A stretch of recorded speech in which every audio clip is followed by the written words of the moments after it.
ফুলশয্যার দিন রাহিকে নিয়ে অদ্ভুত কাণ্ড করলো রাহুল।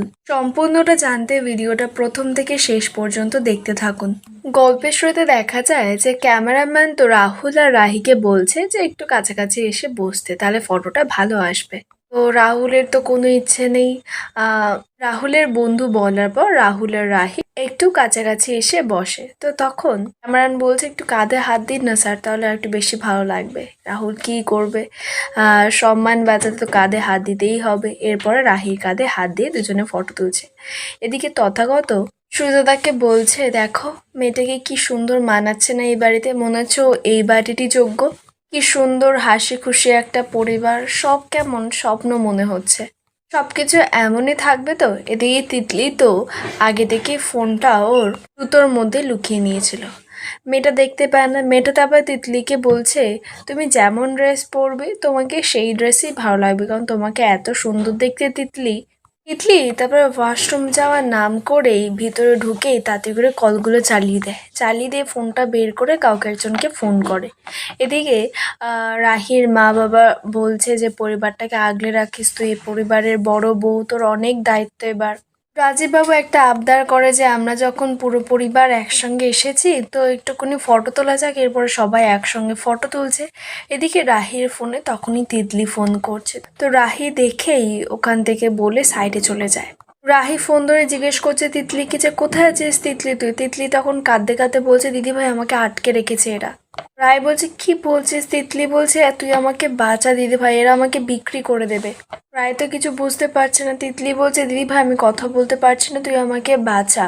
এবার রাহি যখন জিজ্ঞেস করবে তুই কোথায়, আর আগেই তো তিতলি ফোনটা কেটে দেয়। এবার রাহি কি করে তিতলিকে খুঁজে পাবে? রাহি এবার কি করবে কিচ্ছু বুঝতে পারছে না।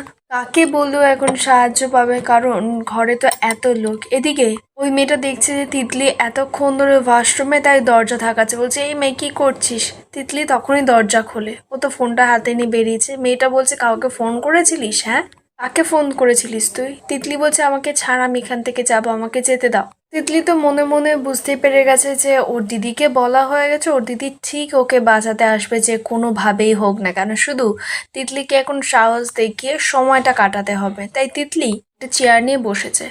বসে হাতে তো সামনে ফল ছিল, ফলের পাশে একটা ছুরি রাখা ছিল। ছুরিটা হাতে নিয়ে এবার ওদেরকে ভয় দেখাচ্ছে। আর তিতলি তো জানে যে ওরা কিছুতেই তিতলির গায়ে হাত দেবে না। তিতলির যদি কিছু হয়ে যায় তখন তো ওদের মালিক ওদের টাকা দেবে না বেশি, তখন কি হবে। তাই তিতলি ওদেরকে বলছে, আমি এক্ষুনি যেটা বলবো সেটাই করতে হবে, তাহলে আমি এক্ষুনি আমার গা হাত পা এই ছুরি দিয়ে কেটে ফেলবো। তো মেয়েটা তখন রাগ দেখাচ্ছে, বলছে ছুরিটা দিবি কিনা। তিতলি বলছে, সরে যাও এখান থেকে, নাহলে এক্ষুনি কিন্তু উড়িয়ে দেবো। আমি যেটা বলছি সেটা আগে করো, আমার খুব জল পিপাসা পেয়েছে, আগে জল নিয়ে আসো।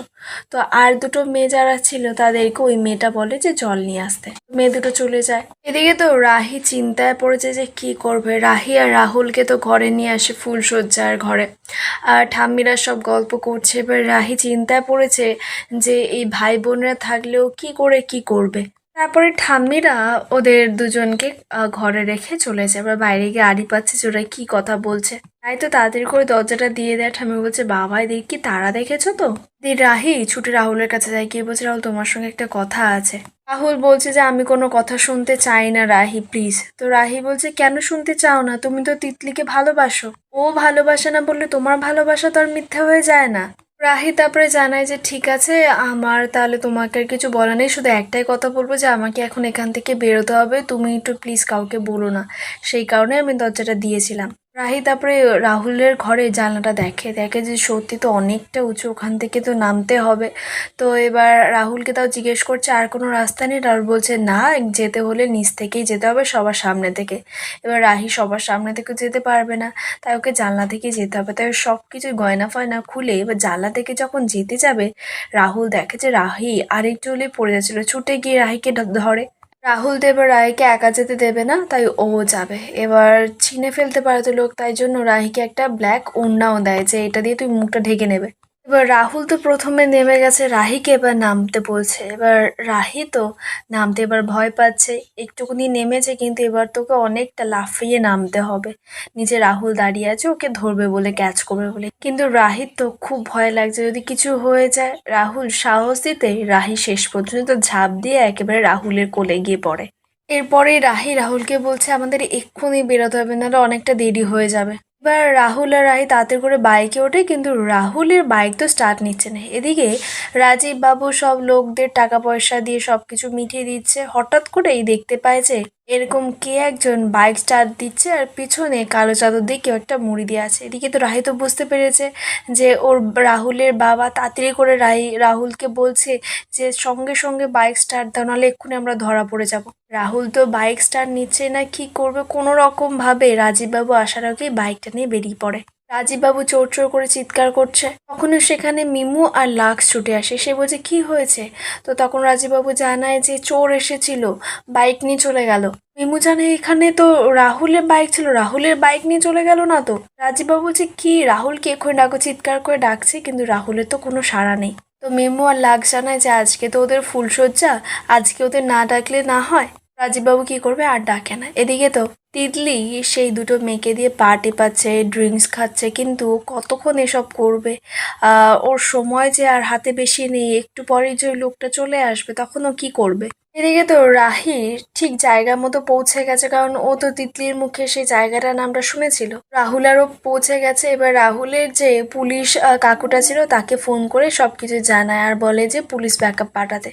এদিকে তো রাজীব বাবু রাহুলের ঘরে গিয়ে দরজা নক করছে, রাহুলকে ডাকছে, কেউই সাড়া দিচ্ছে না। ওরা ভয় তাড়াতাড়ি করে দরজা ভেঙে ঘরের ভিতর ঢুকে দেখে যে কেউ নেই।